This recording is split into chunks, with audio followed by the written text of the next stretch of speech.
La película chilena que nos representará en los premios Oscar y Goya es La mirada misteriosa del flamenco de Diego Céspedes. Se trata de una película hecha por un joven director proveniente de una población, hijo de la clase trabajadora, estudiante de la Universidad de Chile. Diego Céspedes no pertenece a la élite cultural, es un joven talento del Chile real. Por eso es tan importante esta noticia. Cuando Diego Céspedes ganó el premio de Una cierta mirada en el Festival de Cannes, por lo demás, el premio más importante logrado por una película chilena en el certamen francés, básicamente fue ignorado por la prensa empresarial. En Chile estamos acostumbrados a un cine elitista, a un cine hecho por artistas pantuflas que tienen menos calle que Venecia. Aclaro que no quiero juzgar a una película por si es convocante o popular o taquillera o de alta demanda. Me gusta que puedan coexistir muchos tipos de películas en el cine chileno, pero que una cinta como La mirada misteriosa del flamenco coexista con Denominación de origen y a su vez que haya cupo para el gran documental La mutante de Constanza Tejo, por favor véanlo, me hace pensar que hay una inyección muy valiosa de realidad de la clase trabajadora en las temáticas del muy cuico cine chileno. Es un agrado ver cómo al parecer los temas de nuestras películas se están descuiquizando. ¿Y qué opinas tú? ¿El cine chileno es muy cuico y hay que descuiquizarlo? Bienvenidos a Cinert, una nueva edición en la que hablaremos, disfrutaremos y pensaremos el cine y las series que más nos gustan. Hola, ¿qué tal? Soy Ernesto Garrat, tu influencer senior, y estamos en Cinert, nuestro programa quizás que puede sonar poco serio, pero lo es, porque tenemos una invitada de lujo, Marialí Rivas, directora y artista a quien admiro profundamente. ¿Cómo estás, Marialí? Hola, Ernesto, gracias por invitarme. Solo recordarles que Marialí Rivas es una directora talentosísima, autora de un título que a mí me encanta, un cortometraje tal vez de lo mejor que hay en el cine chileno llamado Bloques, basado en una historia de Pedro Lemebel, admirado escritor. También es autora de Joven y Alocada, que ganó el Festival de Sundance, un premio muy importante, también Princesita, otro premio importante, y también parte esencial del equipo de directoras de series como, imagínense, Perry Mason, increíble, bueno, La Jauría acá en Chile, y también, ahora último, para la BBC hizo The Yeti, una miniserie increíble que yo por supuesto pude ver en el extranjero y no pirata aquí en Chile. ¿Cómo estás? ¿Todo bien? Todo bien. No, increíble The Yeti. Lo primero que quiero preguntarte, bueno, The Yeti es una miniserie de 4 episodios hecho para la BBC, impresionante, es un típico noir o relato de misterio. ¿Cómo fue para ti esa experiencia trabajar en esa producción? Bien, o sea, los ingleses tienen una tradición de contar historias muy, muy larga. Entonces, todo el equipo técnico, un director es su equipo también. O sea, no se puede ser sin el equipo, ¿no? Eso es lo lindo del cine y de las series, que es muy colaborativo, es un arte colaborativo. Entonces, tuve la suerte de tener un equipo increíble, todos de alto nivel, entonces así es difícil equivocarse. Digo, tenés que ser muy malo para dejarlo mal. No, te quedó increíble. The Yeti además una aproximación al cine negro, ¿no? A las series policiales, porque hay un misterio. Se trata de una detective de un pueblo chico inglés que tiene que averiguar por qué se quemó cierto lugar, y desde ahí sale un caso antiguo de una desaparición de una chica antigua, de un caso antiguo de desaparición. Me cuesta ordenar las palabras, así que les pido disculpas, queridos espectadores, pero así funciona mi cerebro. Que acepten la diversidad, por favor. Y en ese sentido, meterte en esta historia, meterte en este relato que parece que no es tan chileno, pero sí universal, ¿cómo lograste encontrar las herramientas para enchufarte y dejar ese producto tan bueno? Mira, ¿verdad? Un producto muy bueno. ¿Qué lograste hacer? Pensando para atrás, por ejemplo, a los productores y al público, porque esa serie fue el hit de la BBC del año pasado. Fue la serie más vista, también porque Jenna Coleman, que es la protagonista, es una actriz muy, muy, muy famosa en Inglaterra y muy querida. Que estuvo en Doctor Who, también en Sandman. Sí. Sandman también tuvo un papel súper relevante ahí. Sí, y ella hizo, parece muy jovencita, una serie que se llamaba Victoria, que fue como que la rompió. Entonces realmente, tal vez para el mundo de Estados Unidos o latino no es tan conocida, pero en Inglaterra es como un hit. Jenna. Entonces, cuando me llega esta serie, escrita por Cat Jones, yo les digo, o sea, yo no conocía el norte de Inglaterra. Entonces me llevan y empiezo a decir, oye, acá hay unas casas de ladrillos negros. ¿Por qué no hacemos que ella viva en este lugar que es como una prisión? Porque está prisionera. Entonces lo empecé a mirar todo desde lo visual. Por ejemplo, hay un pub que es un espacio súper importante en la historia. Pero yo no quería usar un pub inglés porque los pubs ingleses son como unas paredes blancas, como un cuadrado con paredes blancas, y eso no se ve bien visualmente. Entonces encontramos un club de regata que hacían como clases a niños chicos del pueblo en el lago. Entonces yo le dije, transformemos este club de regata en el pub del pueblo, porque vamos a tener siempre en vista el lago, y el lago tiene, y el agua y lo que está escondido y por debajo tiene una función importante en la historia. Por supuesto. Entonces yo les dije, bueno, cuando vengan a este pub, que siempre esté el agua afuera, que siempre esté la amenaza. Entonces como que fueron decisiones visuales. Ese lugar estaba lleno de botecitos, no sé cómo se llama, no sé nada de... Como de canotaje. De navegar, ¿cachai? Pero tenían como astas, no se llaman astas, como estos fierros que tienen esos barquitos, y sonaban así. Entonces yo encontraba que ya solo ese sonido para entrar a un espacio era como súper, te tensaba. Entonces como que traté de abordarlo no desde adentro, porque yo no puedo ser de adentro de ahí, sino que todo lo opuesto, como asombrarme con lo que para ellos era común y corriente, para mí era novedoso. Y yo creo que eso les gustó mucho en el approach visual a la historia. Y le dio como una particularidad, ¿no?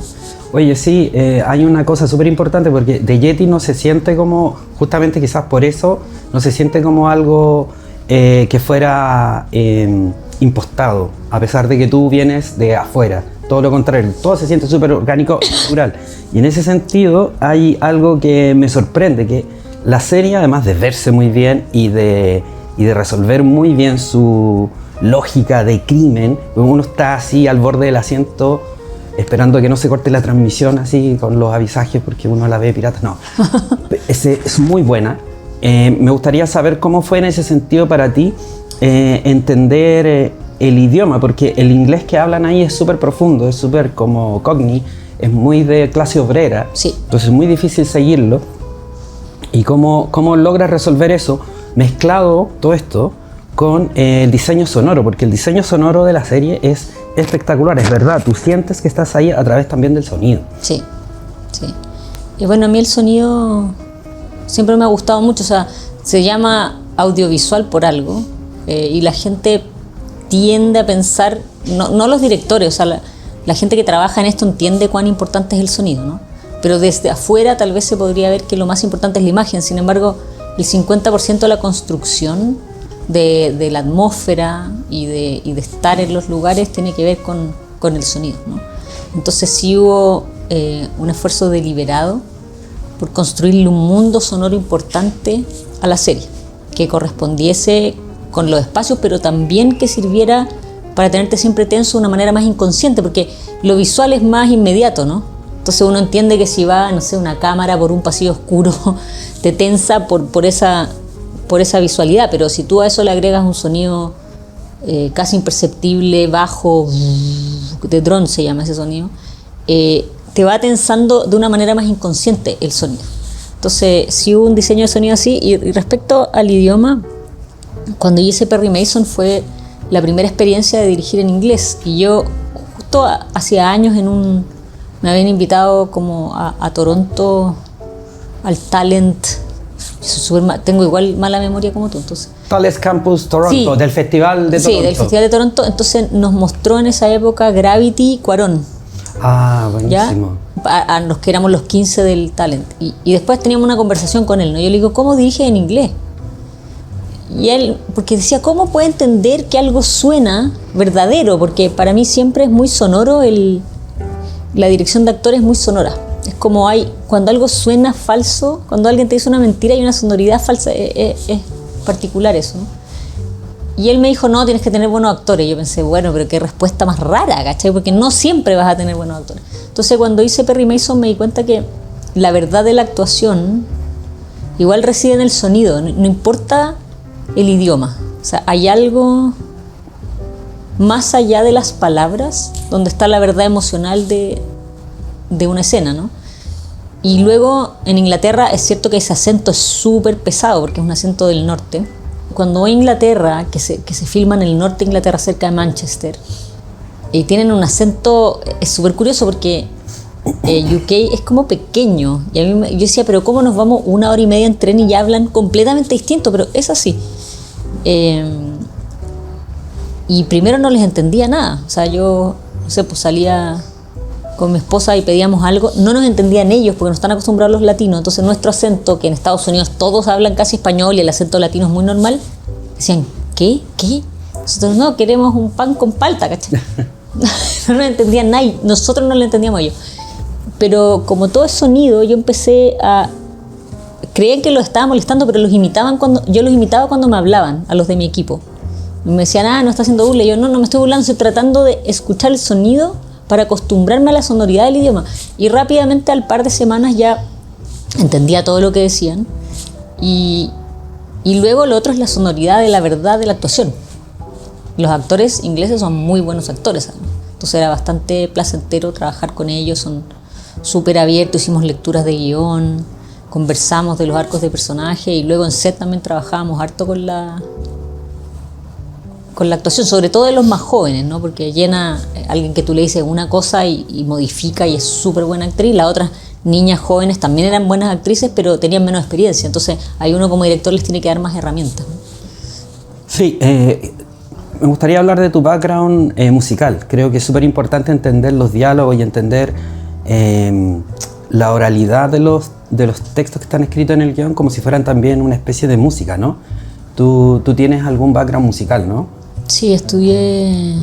Yo fui en los 80s a un colegio Waldorf, cuando todavía... Ahora, hoy en día los colegios Waldorf están súper como mainstream, pero en esa época la verdad es que era súper raro que alguien lo metiera en un colegio Waldorf. Eran súper pocos alumnos y era porque yo iba en un colegio normal y me estresaba mucho antes de ir al colegio y vomitaba todos los días. Mis papás dijeron, oye, se va a volver loca nuestra hija de autoexigente, mejor la metemos en un lugar sin nota. Y el lugar que encontraron fue un colegio Waldorf, que tuve la suerte de ir, y en los colegios Waldorf te dan un instrumento que tú estudias todo el tiempo. Y yo seguí estudiando, estudié primero flauta dulce, después flauta traversa, y después estudié saxo y ahí dejé de estudiar música, pero siempre me ha parecido que el audiovisual igual es como una composición musical, ¿no? Como tiene demasiadas capas, como el color es una capa emocional, que en el fondo es como una melodía el color también, ¿no? Los movimientos de cámara, el diseño sonoro, la música, la actuación. Entonces yo con los actores siempre les refiero a la melodía, cómo suena la rabia, cómo suena, si tú estás enojado, cómo haces como hay una sonoridad en las emociones, que si pueden llegar ahí, no todos los actores, obviamente un actor que tiene muchas herramientas tú no le hablas, depende, tienes que ver qué interlocutor tienes, ¿no? Pero hay una cosa de la sonoridad que yo ahí escucho si hay verdad o no, que yo digo, a mí las palabras no me importan tanto porque las palabras en general, sobre todo en las series, son información. Y yo sé que el actor está diciendo las palabras que necesita decir, la información que necesita dar. No me importa que diga la palabra exacta, me importa la sonoridad emocional que hay debajo de la palabra. Wow, esto es como una clase de cine. Oye, Marieli, bueno, tú tocabas un instrumento, ¿no? La flauta, creo. Flauta traversa. ¿Y has retomado de alguna manera? A veces me dan ganas de retomar, pero no. Yo cuando tocaba música leía la partitura como uno lee un libro. Me decía, es como, y ahora olvidé, es como que se te olvidara leer y te dicen como tenés que aprender de nuevo a leer un libro. Entonces es algo que hay que darle tiempo. Claro. Y que yo, por el trabajo que tengo, me voy... O sea, ahora supongo que este segundo semestre tal vez voy a estar aquí un semestre, pero hay años que estuve 1 mes en Chile, 2 meses en Chile en la totalidad del año, entonces no hay... Tienes que rehacerte, es como una vida nómade. Yo digo siempre como que soy del circo, así como donde me llegue el circo voy y ahí me arreglo un charanguito. Por suerte mi esposa puede trabajar remoto, así que tengo la suerte que me acompaña y hacemos nuestra casita donde sea que vamos. Y así te ha tocado harta itinerancia, o sea, Sí. podemos ver que estuviste dirigiendo episodios de una serie de HBO que creo que es de las mejores que han realizado, que la mencionaste, que es Perry Mason. Especialmente te tocaron dirigir capítulos en donde los personajes femeninos tienen un protagonismo valioso y muy inesperado en una serie que se supone que es el detective rudo. ¿Cómo fue esa experiencia de dirigir y realzar personajes que tuvieran una condición en otros tiempos más secundaria y que ahora justamente estaban más realzados? Esa experiencia fue increíble, pero más allá de los personajes, que las historias siempre son hermosas y bueno, como te digo, los actores también eran un lujo en Perry Mason, realmente muy muy buenos actores, muy colaboradores, hablamos mucho de lo que queríamos de la historia. Los gringos tienen un nivel profesional, sobre todo dentro de la gente que trabaja para HBO, muy alto. Entonces eso te permite llegar a lugares más lejanos de tu propia capacidad, de cierta manera, ¿no? Porque es como que te estuvieran llevando con ellos y ser parte de eso fue un privilegio increíble. O sea, ahí teníamos los estudios en la Warner Brothers, habían 5 o 6 estudios que estaban construidos, todos los sets de Perry Mason. Wow. Y con mi esposa quedamos viviendo súper cerca del Teatro Chino y caminábamos por Los Ángeles y decía, esto no está pasando. Era tan absurdo, ¿cachai? Como que caminábamos por Los Ángeles y yo decía, no, o sea, ni en mis sueños más raros hubiera pensado que esto iba a ser así. Entonces yo manejaba todos los días en el auto que me habían pasado de la producción y entraba al Warner Brothers Lot, donde habían 5 estudios enteros construidos y me podía pasear por los estudios. Era de locos, porque Perry Mason es una serie de época, sucede en los años 30, en Los Ángeles, ¿no? Que muy pocas cosas se filman en Los Ángeles porque es muy cara la ciudad. Y esa es una serie que se filma en Los Ángeles. Entonces, realmente fue increíble. Y podíais ver ahí el típico... sí. Todos los días cuando entraba. Bote de agua, o sea, sí, el de agüita, donde dice Warner Brothers, que sale en Animaniacs. Sí. ¡Wow! Y tenías que peñiscarte, estoy soñando, sí, ¿no? Era súper emocionante. Y todos los días a trabajar y yo decía, no, esto no está pasando. Y bueno, genial es la productora, que es Gina Heyman, que ha hecho de todo, desde Los Sopranos a White Lotus, o sea, y ella nos hicimos súper amigas y ver toda esta gente que ama, o sea, parte de la preproducción es que uno hace visita a locaciones y ahí te vas como en unas van con todo tu equipo, siempre en todas partes del mundo, ¿no? Y lo único que hablaban eran de cine. Yo decía, esta gente ama, o sea, no hablaban de nada más, era como, oye, ¿viste esta película y mira lo que pasó? Y era hermoso estar con gente, no sé, mi asistente direccional, la asistente de dirección de los hermanos Coen, mi continuista, que era una señora de 57 años, que también nos hicimos muy amigas, y de la asistente de dirección también, era la continuista de Michael Mann, ¿me entendí? O sea, wow. Yo realmente decía como, gracias por dejarme trabajar con usted. Wow. No, el continuista o el script supervisor, entre paréntesis, es un rol a veces muy menospreciado en cinematografía como la nuestra en Chile, pero yo estoy obsesionado con esa función, de hecho que es demasiado esencial, ¿no? Súper importante. De hecho escribí un libro que se llama Error de continuidad sobre un continuista, que te invito a leerlo algún día y a comprarlo a nuestros queridos amigos. Estoy haciendo autoplacement. Oye, qué genial, qué genial. Y esa sensación de estar viviendo un sueño, además, filmando una producción de altísima calidad. Hasta Stephen King, que en uno de sus tweets la elogió. Y además te tocó trabajar con un compatriota, Pedro Peirano, sí. Que también era parte, productor ejecutivo y estaba de consultor en los guiones. Estaba de consultor de guiones, sí. Eso fue una casualidad absoluta y absurda. Con Pedro nos conocemos hace muchos años y siempre somos muy amigos, ¿no? Y siempre él me molestaba como, deja de perseguirme, como me acuerdo, por ejemplo, en Cannes para el 2012, cuando va que él había escrito. El guión, claro. Que había escrito el guión, nos encontrábamos siempre, o sea, fuimos todos a Cannes, y decía, ya, pero Mariali, ¿qué estáis haciendo acá? Como que siempre le gusta molestarme, porque él siempre tiene ese como humor de bully, ¿no?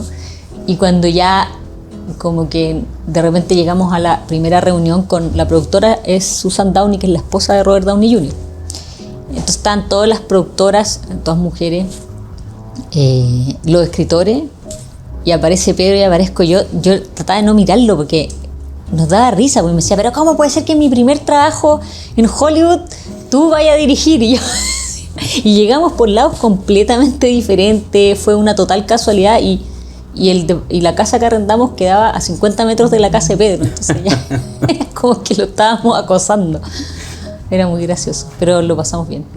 No, además que es valioso, y yo creo que es súper bueno establecer el punto que Chile y su industria cinematográfica, por lo precaria que puede parecer, tiene talentos enormes y que creo que es súper importante visibilizarlos y ponerlos debajo del fuego. Estoy de acuerdo. Como Ahora en este caso. La Marcela Said, por ejemplo, hizo unos capítulos de... ¿Por qué tengo tan mala memoria? Es una película de ficción que hicieron ahora una serie de Ridley Scott. No. Ah. La de la Daryl Hannah, que hace como de... Ay.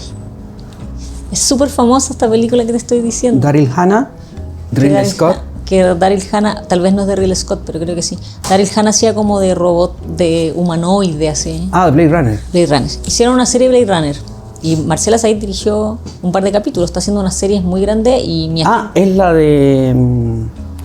la serie que está haciendo ahora Amazon, creo, de Blade Runner, ¿esa? No creo que es Amazon. ¿O Prime? ¿Será Apple o HBO? No sé. Ah, ya, Apple. Ya, no sé quién la está haciendo, pero que la Marcela esté dirigiendo a ese nivel es impresionante. Entonces, yo siempre me asombro mucho por mis compañeros y compañeras y compañeres, porque realmente el talento, la otra vez vi la misteriosa mirada del flamenco, es una película impresionante, es una maravilla el mundo visual que tiene y tienes que pensar que, por lo menos mi generación, cuando yo entro a la escuela de cine, no habían profesores que hubieran hecho cine, porque la dictadura había asesinado, exiliado a todos los cineastas.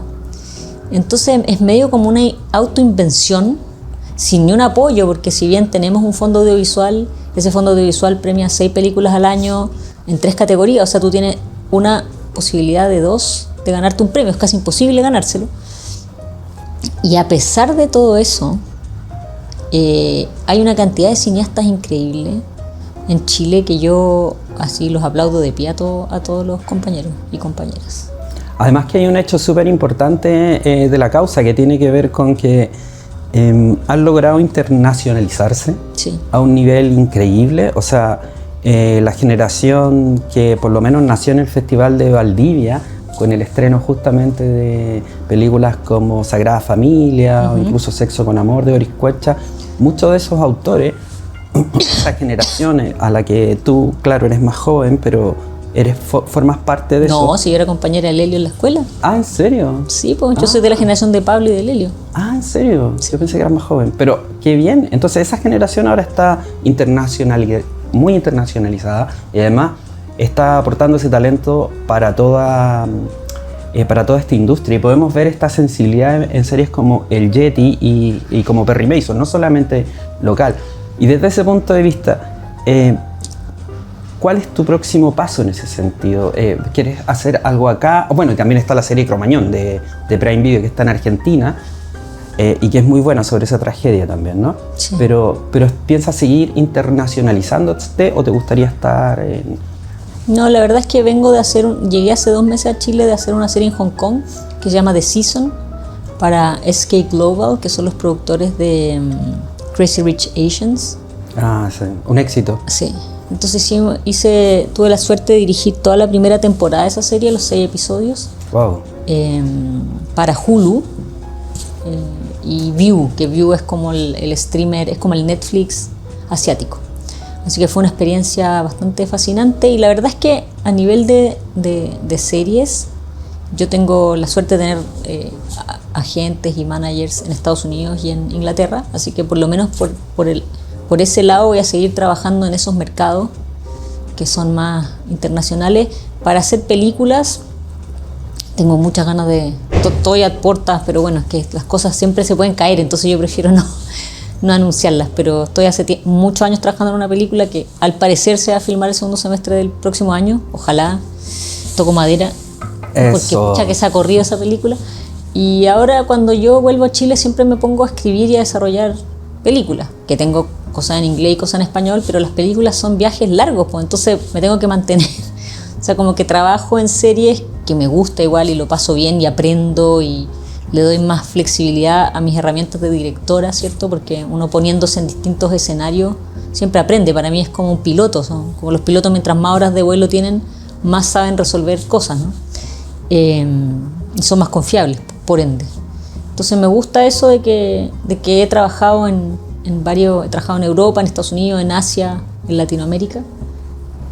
y quiero hacer cine, porque el cine no es serie, o sea, es otro planeta, es otro lenguaje, si bien pareciera ser similar, para mí no tienen nada que ver.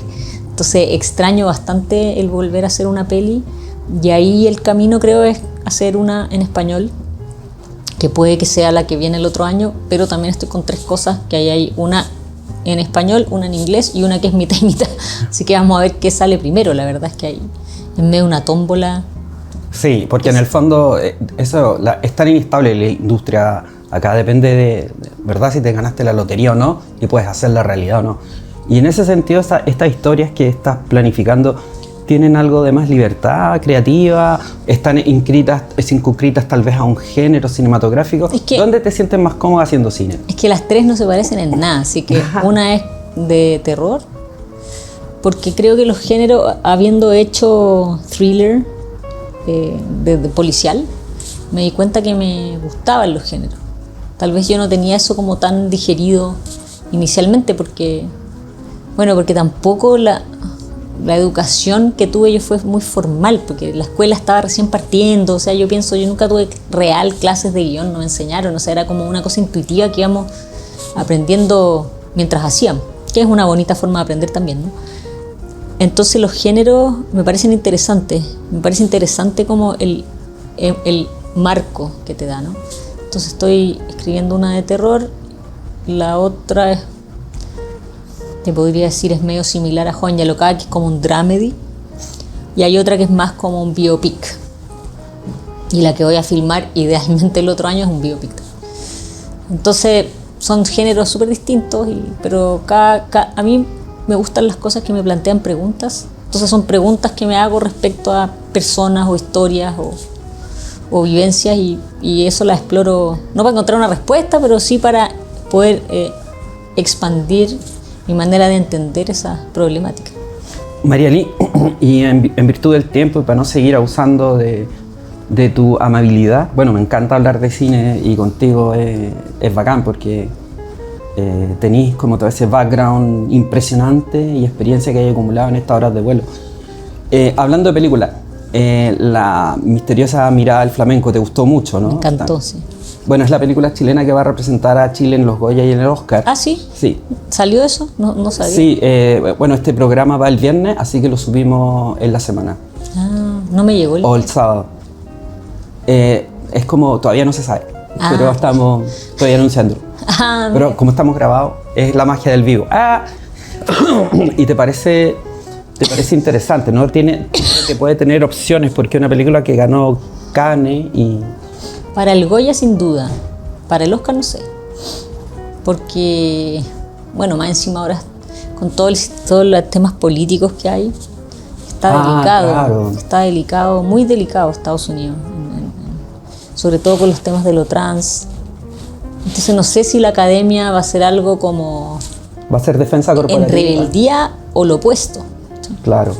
Entonces, mira, la verdad es que es heavy porque los Oscars hay que verlos con esa estrategia al final, ¿no? Lo que pasa es que todos los festivales, todos los premios tienen cupos, o sea, es muy complejo. O sea, no es solo que la obra sea buena. La obra tiene que ser excepcional, sin duda, porque si no, no llegaría ahí. Pero además de eso hay otra serie de factores, ¿no? Entonces es como estar en Versalles y ver ahí los pasillos de poder y las estrategias. Sí, no es nada de fácil. Sí, pero yo creo que, bueno, hay que ir viendo lo que pasa. Está todo muy volátil, la cosa política y económica en esos países. Es muy complejo, entonces esas cosas pesan mucho a la hora de influir a los votantes. Ahora la academia ha hecho un esfuerzo por incluir cada vez votantes de todos los países. Lo que ha ido cambiando, y de Chile, ¿no? Sí, pues, lo que ha ido cambiando el gusto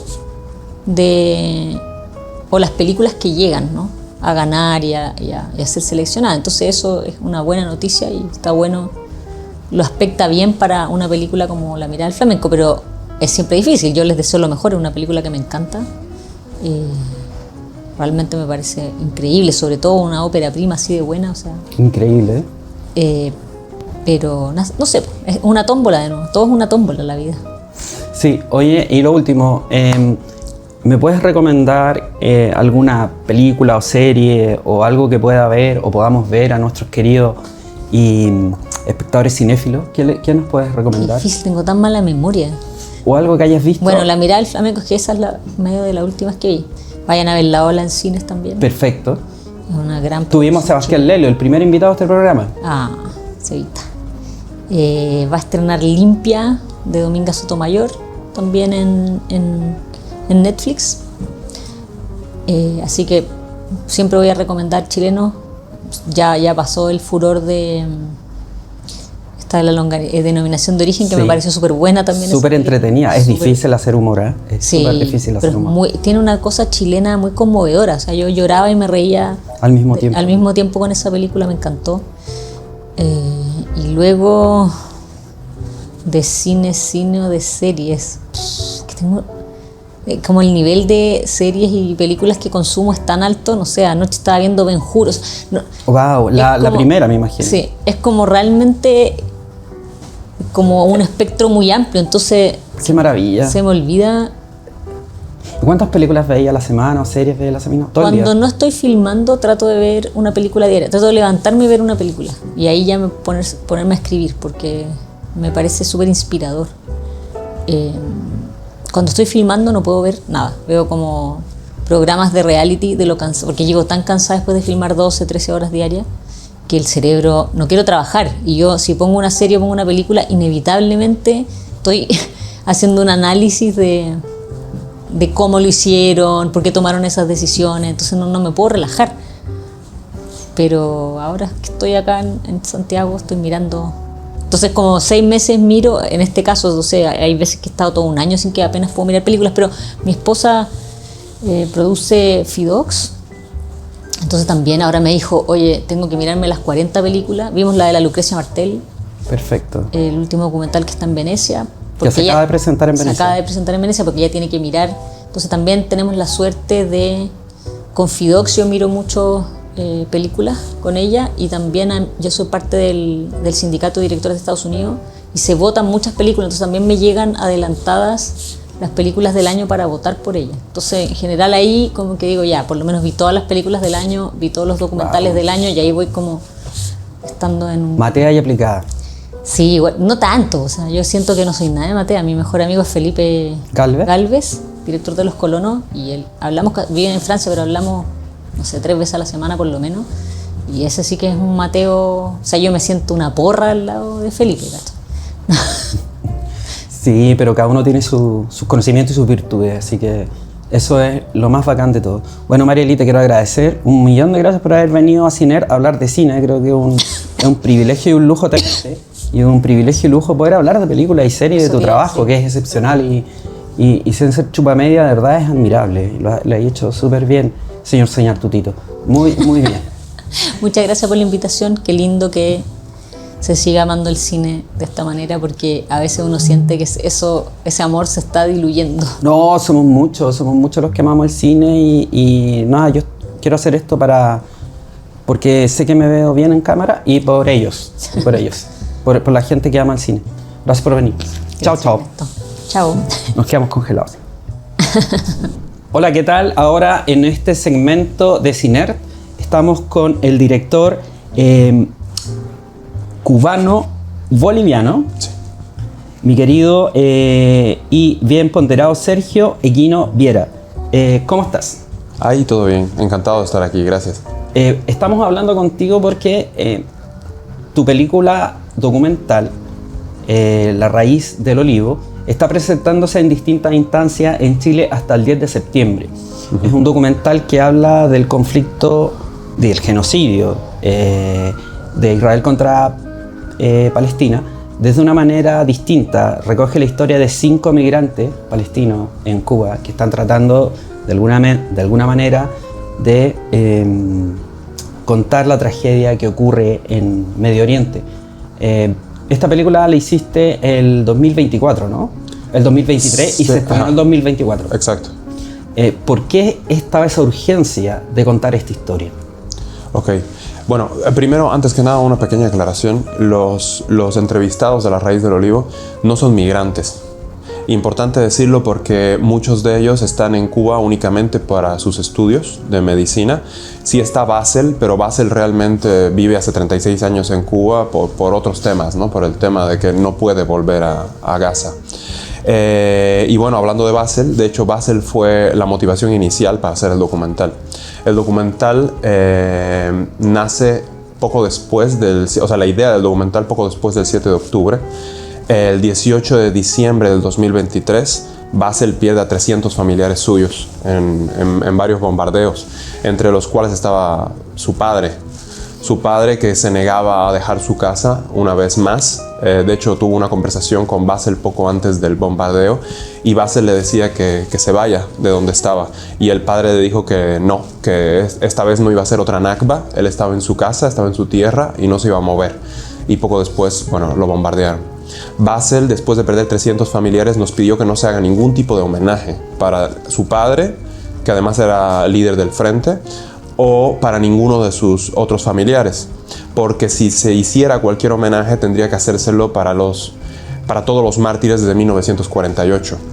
Entonces esa fuerza de espíritu que nos mostró Bassel, a pesar del dolor que estaba viviendo, un poco nos dictó el tono que tenía que tener el documental.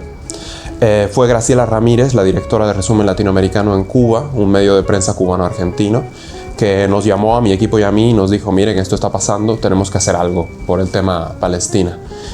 Y bueno, Bassel fue directamente la inspiración de cómo tenía que hacerse. Además que se llama La Raíz del Olivo porque has explicado en otras entrevistas que se trata de una especie de metáfora sobre justamente la raíz de esta planta que se mete y se enraiza con profundidad en la tierra, como pasa con justamente este caso, que donde vemos al ejército israelí tratando de arrancar de raíz al pueblo palestino, pero al parecer la lucha de estas pobres personas los hace estar ahí siempre resistiendo, siendo con mucha resiliencia y con mucho coraje y con mucha valentía. Desde tu punto de vista de director y de narrador de historia, estos testimonios, ¿cómo te afectaron a ti personalmente? ¿Cómo te removieron? Más allá de las frases que uno tiene que decir y de hacer esta como puesta de bandera en la decencia y en la dignidad, pero a ti, ¿cómo te afectaron como testigo? Fue muy fuerte, porque, bueno, el proceso de hacer cada uno de los episodios, nosotros sabíamos que querían que sean capítulos cortos. Creo que el que más dura 10 minutos. Entonces, el hecho de tener que sintetizar las vidas de estas personas fue un poco complejo. En la investigación hicimos entrevistas de 3-4 horas por cada uno de ellos. Entonces te imaginarás, nos contaron toda su vida, nos contaron muchas cosas muy fuertes y tal vez una de las cosas más difíciles fue decantarnos por cuáles eran las relaciones más importantes, cuáles eran los conflictos centrales en cada uno de los testimoniantes. Yo te voy a ser sincero, ya que me lo estás pidiendo así, yo tuve que quebrarme en varios momentos a la hora de escribir los guiones, sobre todo a la hora de escribir el guión de Bassel. Recuerdo que me afectó muchísimo, tuve que parar y como que retomar, porque es fuerte y hay mucho dolor en cada una de estas historias, pero tal vez lo más fuerte tiene que ver con la resistencia del pueblo en sí mismo. O sea, hay una frase que tal vez marca el documental, que es: a pesar del dolor, o sea, el dolor no ha matado la utopía. Es un documental que busca, a pesar de todo lo que sufre el pueblo palestino, rescatar la esperanza, la fortaleza y la resistencia ejemplares que tiene el pueblo palestino. Sí, además que hay un tema que es fundamental y yo creo que genera discusión y genera conversación, especialmente acá en la prensa más mainstream, donde este tipo de charlas básicamente no existen. Es decir, la hegemonía y el control mediático de la prensa empresarial, especialmente en Chile, hace difícil establecer este tipo de diálogo y que hablan desde un punto de vista veraz y que hablan desde un punto de vista verdadero acerca del genocidio que está ocurriendo frente a nuestros ojos. ¿Cómo han sido las experiencias de diálogo en distintas instancias, no solo en Chile, a la hora de comentar tu documental? Bueno, yo considero que nunca había salido este tema en una entrevista y me parece súper importante, porque hay muchísima hipocresía con el tema. Ah, claro. Es muy fácil hacerse como que el pacifista, el que no, cómo va a haber un enfrentamiento y qué sé yo. Cuando, bueno, son 78 años ininterrumpidos de genocidio y de ocupación sobre el territorio palestino, sobre la gente, muertos todo el tiempo. El 7 de octubre realmente es un antes y un después en cuanto a la llegada mediática que tiene el conflicto. Mucha gente cree que esto comenzó el 2023, pero no es así.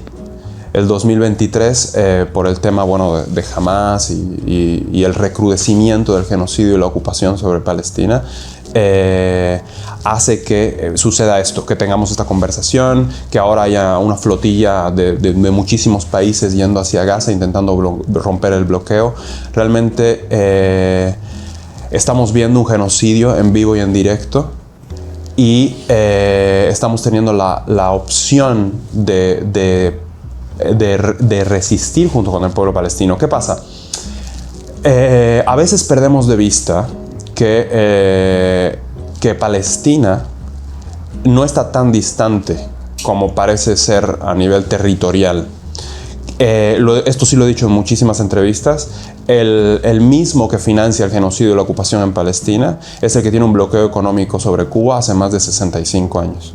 Es el mismo que financia los golpes de Estado en toda Latinoamérica y es el mismo que busca imponer presidentes que respondan a sus intereses en toda la región. Entonces, realmente, la lucha de nuestros pueblos es la misma lucha que tiene el pueblo palestino. Realmente estamos muchísimo más cerca de lo que creemos. Palestina hoy podría ser cualquiera de nuestros países. De hecho, en el plan sionista originalmente estaban 3 países. Estaba Palestina, lógicamente, por todo además el trasfondo religioso que intentan ponerle al genocidio.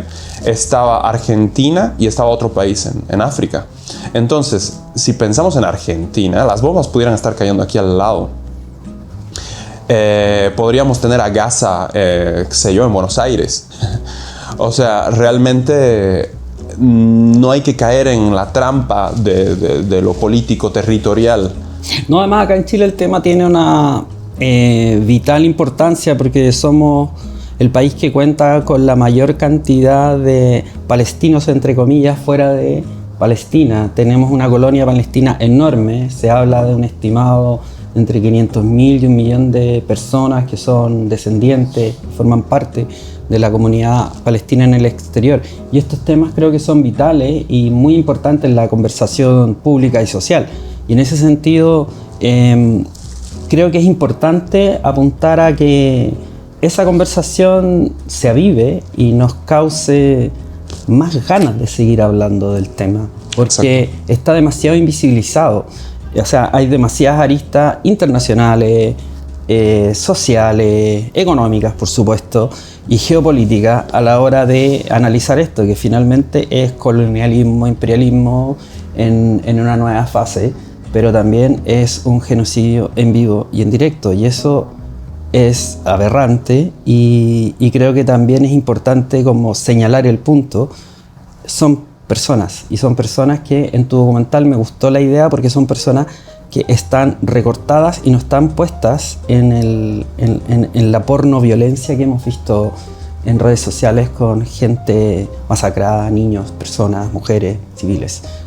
Son personas vivas, son personas con sueños, son personas como tú y como yo, no son cadáveres, no son zombies de un videojuego. Y eso es lo que creo que hay que valorar y apreciar. Son personas con humanidad. Más allá de una consigna, más allá de una preforma hecha, son personas. Y tenemos que lograr esa empatía. Porque si no, como humanidad yo creo, estamos perdidos. No sé si estás de acuerdo con mi... No, completamente de acuerdo. Completamente de acuerdo. Cuando el holocausto nazi, mucha gente se preguntaba qué estaba haciendo yo en ese momento. Cuando este genocidio cuando el genocidio y la ocupación, cuando pasen unos años de lo que estamos viviendo ahora, también habrá que preguntarnos realmente cuál era nuestro compromiso con la causa. ¿Sabes qué? Lo más interesante de todo esto es que la historia, generalmente cuando te la enseñan, es una cosa definitiva, una cosa que ya pasó. Es un bloque absoluto de sí o no, es binario. Pero cuando la historia está pasando, como pasa ahora, cuando estamos siendo testigos en estos 2 años de toda esta aberración, uno ve la escalada de grises y de inmoralidad a moralidad, cómo se degrada. Y no sé si estás de acuerdo que hay un temón con eso, porque al igual que los nazis, ya que mencionaste el genocidio, o sea, el holocausto nazi, que fue otro genocidio, al inicio había un montón de personas de los aliados que apoyaban la causa nazi, que estaban muy de acuerdo con ellos y que poco a poco tuvieron que ponerse el lado correcto de la historia, porque el juicio, como los juicios de Nuremberg, era muy evidente, era muy claro que era bueno y que era malo, que era incorrecto y que era correcto. Y creo que ahora estamos viendo ese degradé lentamente, lamentablemente, y en vivo y en directo de una manera aberrante. Pero claro, la historia los va a juzgar, ¿no? Claro que me salió bonito el discurso, ¿no? La historia los va a juzgar, ¿no? Claro que sí, completamente. Y desde ese punto de vista, tu documental es una buena herramienta, un buen indicio. ¿Qué te gustaría que pasara a futuro con este tipo de trabajo? Me comentabas que te gustaría hacer un documental en Chile muy parecido a este, con esta lógica, pero dado que Chile tiene la comunidad más grande de palestinos fuera de Palestina, sería súper interesante para ti, ¿no? De hecho, lo estamos cocinando ya con la Fundación Barzot, que hace un tiempo lo estamos charlando. Hacer un documental, tal vez no con 5 testimonios, tal vez incluso con un poco más, con 7, 8 testimonios de miembros de la comunidad palestina aquí. Sería interesante, ¿no? Creo que sería importante porque también pasa que Cuba está muy estigmatizada en muchos sentidos, a pesar pero la escuela de cine da lo mismo, es increíble. O sea, ustedes tienen un baluarte cultural en ese sentido. Da lo mismo lo que yo pueda pensar de Cuba, lo que pueda pensar cualquiera, pero la escuela de cine y audiovisualmente lo que ustedes hacen es fabuloso. No, muchas gracias. Así que denme una beca. Quería estudiar allá. Sí, es así. Pero bueno, cuando o sea, nos ha pasado. En México, en una de las charlas, alguien saltaba y decía, sí, pero ¿qué palestinos tú entrevistaste? Palestinos que están en Cuba. Obviamente esos palestinos siempre van a tener como que ese discurso, que no sé qué, y no. O sea, esto ya va más allá de colores políticos. Claro, es humano. Es humanidad. Es humanidad. Exacto. O sea, es como no estoy de acuerdo con que masacren a alguien porque no es correcto nomás. Claro que es como no. un mínimo de decencia. Y ahorita y aparte que es una decencia, es un mínimo de decencia que también ideológicamente te la transmite un sistema de propaganda comunista o un sistema de propaganda capitalista como los gringos. Básicamente es el mismo fin. Es como, bueno, ya, seamos decentes. Eso es lo que te venden. Pero a la hora de los cubos, a la hora de mirar lo que está pasando en la realidad, vemos que no está pasando, ¿cachai? O sea, los Avengers no están rescatando a Palestina. No, claro que no. Solo Superman. Bueno, Solo Superman está rescatando con a esa Palestina. película, sí, es verdad. ¿Sí o no? Sí. Pero es interesante. Oye, ¿y cómo has podido hasta la fecha ver la reacción de los chilenos o de los palestinos de acá? ¿O todavía no tiene ese feedback? ¿Está recién comenzando el ciclo? Todavía estamos comenzando y realmente lo espero con ansias a ver qué es lo que... Tuvimos una persona que es palestina de tercera generación. Perfecto. Que habló en uno de nuestros conversatorios y se emocionó muchísimo. Y dice que todavía tiene familiares por allá. Entonces fue muy emotivo. Fue de hecho la primera presentación que tuvimos aquí en Navidad. Hace unos días. Meses, sí. Oye, una cosa, y con esto para ir terminando y no quitarte más tiempo, y agradecido montones por estar acá. Para nosotros en Cinear es un lujo. Eres el primer documentalista que entrevisto en este ciclo. Uno de tus directores favoritos es Patricio Guzmán, chileno. Sí, de hecho, lo es. Sin duda, ¿no? Lo es. lo es. La memoria obstinada, ¿no? Memoria obstinada. Ah, ¿viste la entrevista con Telesur? Por supuesto. Sí, No memoria obstinada. No soy flojo. No, muy bien. No, sí, memoria obstinada, definitivamente. Qué bien, ¿no? Es un país con mucha memoria de la que tenemos que aprender mucho. Y yo creo que ese documental es un cable a tierra. Te hace darte cuenta de lo peligroso que es perder la memoria. Por supuesto, hay que estar siempre recordando, analizando y pensando, teniendo pensamiento crítico. Creo que eso es lo que más necesitamos en este tiempo para poder entender lo complejo que se nos viene el mundo, ¿no? Con el postcapitalismo en el 2035. Vaya, lo espero con ansiedad. Quería felicitarte. Por favor, si nos puedes recordar, este fin de semana vas a estar más o menos ¿dónde? ¿En qué instancia dando la por película? Valdivia. En el sur de Chile, atentos, Valdivia, atentos. Hasta el 10 de septiembre vamos a tener la oportunidad en distintas instancias de ver este documental, La raíz del olvido. Han estado en instancias como la Universidad de Chile, la Universidad de Santiago. Exacto. Y vienen muchas más, ¿cierto? Sí, vienen muchísimas más. Muchas gracias por estar acá y felicidades por este trabajo audiovisual tan valioso e importante para que podamos tener un panorama completo de la tragedia que ocurre en Palestina. Gracias por la invitación. Solo quisiera decir una última cosa, si se puede. Por supuesto. Esto me lo pide Watan que lo diga siempre. Watan, el primer testimoniante del documental. Y creo que es una de las cosas más importantes, sobre todo en el contexto, en la coyuntura actual. Cuando veamos las imágenes de lo que está sucediendo en Palestina, por favor, dice él, no sientan lástima, no sientan pena, porque eso es un poco lo que se quiere generar, sobre todo en redes sociales, en otros medios de prensa. Lo que tenemos que sentir es rabia y lo que tenemos que sentir es indignación. Una rabia y una indignación que nos movilice a hacer algo. Porque con pena, sencillamente, podemos caer en el hecho de ceder. Y bueno, ya que no se mate, pero hay que pensar, ¿por qué nuestros palestinos resisten? ¿Por qué no pierden la esperanza? Porque como diría Mahmoud Darwish, en esa tierra hay algo que merece vivir. Hay algo que merece vivir en su tierra, que tiene el derecho de vivir ahí. Dejar que esto suceda, al final es marcar un precedente para que la soberanía de cualquier pueblo pueda ser violentada. Entonces, nada de lástima, rabia e indignación. Sí, es como decía la canción de Víctor Jara, el derecho a vivir en paz, pensando en otra invasión y otro acto de colonialismo. Uy, que me puse de izquierda, voy a tener que tomarme mi pastilla de derecha para estar bien. Ya, gracias. Muchas gracias. Que esté muy bien. Un gustazo. Chao.